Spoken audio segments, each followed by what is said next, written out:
چاہتے ہیں کہ ہماری قوم اپنے قدموں پر کھڑی ہو سکے تو اس کے لیے ضروری ہے کہ ہم اپنے گھٹنوں کے بل ہو جائیں، اور اگر ہم چاہتے ہیں کہ ہمارے خاندان، ہمارے فیملی ممبرز روحانی طور پر، جسمانی طور پر، مالی طور پر ترقی کریں، اسٹیبلش ہوں، سٹینڈ ہوں، ترقی یافتہ ہوں، تو اس کے لیے ضروری ہے کہ ہم اپنے گھٹنوں کے بل ہو جائیں۔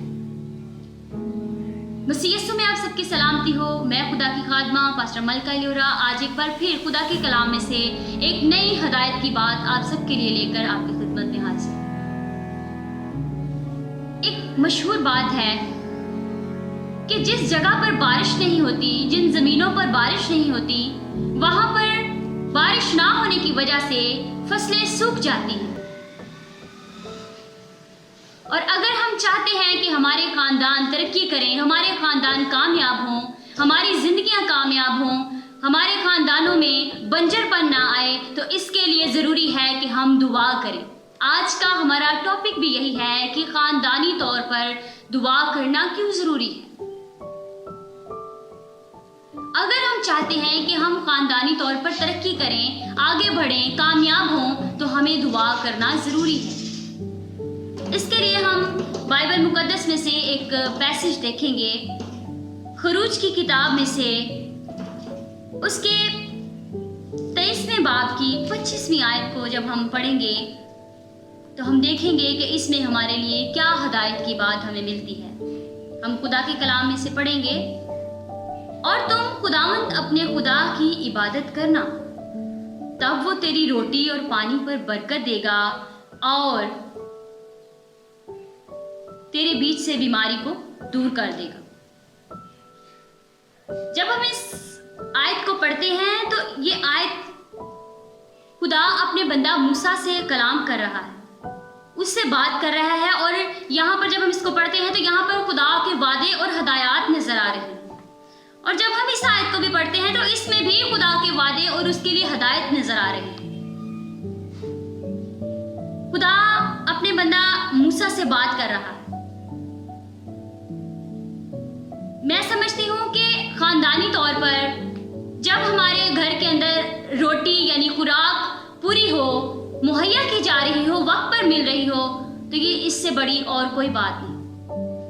اور ہمارے گھر کے اندر یہ ساری ضروریات کی چیزیں ہیں جو اہم ہیں، اور سب سے زیادہ بیماریاں اگر ہمارے گھر کے اندر آئیں تو وہ بھی ہم جانتے ہیں کہ وہ ان کو بھی دور کرنا کیسے کرنا چاہیے۔ لیکن یہ آیت ہمارے خاندانی طور پر بڑی فٹ بیٹھتی ہے۔ اس آیت کو اگر ہم دیکھیں تو یہ برابر ہمارے خاندانوں پر اپلائی ہوتی ہے۔ خوراک، روٹی اور پانی کی ضرورت جب ہماری فیملی ہو، ہمارا خاندان ہو، تبھی ہمیں ضرورت پڑتی ہے، اور بیماریاں، وبائیں، پریشانیاں یا لعنتیں جب ہماری زندگی میں آتی ہیں، ہمارے خاندان میں آتی ہیں، تب بھی ہم پریشانی کا سامنا کرتے ہیں۔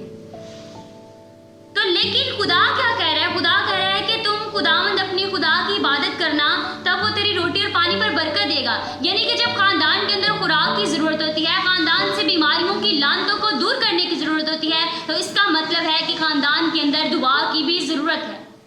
خدا کہتا ہے میری عبادت کرو تو میں تیری روٹی پانی پر برکت دوں گا، میں تیرے بیچ سے بیماری کو دور کر دوں گا۔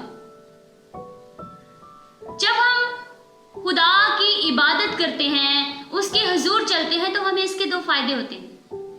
یہاں پر جب ہم اس آیت پر غور کرتے ہیں تو ایک پہلا فائدہ ہمیں نظر آ رہا ہے کہ خدا ہمیں مالی طور پر، روحانی طور پر، جسمانی طور پر ترقی بخشتا ہے، ہمیں برکت دیتا ہے، اور اس کے ساتھ ساتھ ایک اور فائدہ کہ خدا ہمارے خاندانی لعنتوں کو ہم میں سے دور کرتا ہے۔ خاندانی لعنتیں ہم پر کئی طرح سے ہو سکتی ہیں۔ بیماری کی لعنتیں یعنی کہ جیسے ہمارے خاندان میں باپ کو اگر کوئی بیماری تھی اور باپ اسی بیماری کے باعث مر گیا، تو آگے وہ بیماری اولاد میں ٹرانسفر ہو جاتی ہے، اور یہ نسل در نسل اسی طرح چلتی رہتی ہے۔ اگر کوئی خاندان میں کوئی بدروح کسی کو ستاتی تھی اور وہ ستاتے ستاتے اگلی نسلوں کو بھی ستا رہی ہے، تو یہ ٹرانسفر ہو رہی ہیں لعنتیں۔ لیکن جب ہم خدا کی عبادت کرتے ہیں، خدا کے ساتھ چلتے ہیں، خاندانی طور پر